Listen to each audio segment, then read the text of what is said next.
Hello, dear subscribers. Welcome to this experimental video designed to help you ace the listening subtest. Here's how it works. You'll first have some time to read the question. Next, the audio will play with the transcript displayed on screen for better clarity. Finally, the correct answer will be revealed for you to check and learn. We'd love to hear your feedback.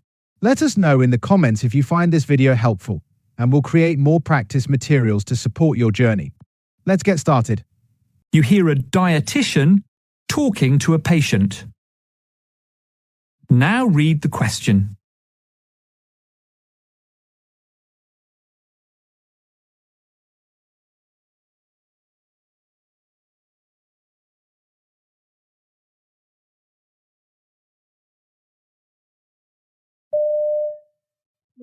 So what seems to be the problem?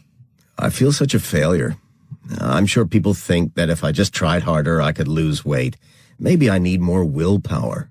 Well, firstly, well done for seeking medical help. Actually, being overweight or obese is a medical problem because being overweight changes how your body works. Oh, thanks, but I do feel that it's my fault for being this way. Well, I hear what you say, but please understand that these days we consider that obesity is a disease, like high blood pressure or asthma. You see, the body's signals to the brain stop working correctly when you're overweight. And with time, you feel less full, even if you eat the same amount. And when you cut calories, your body tries to use less energy to keep your weight the same.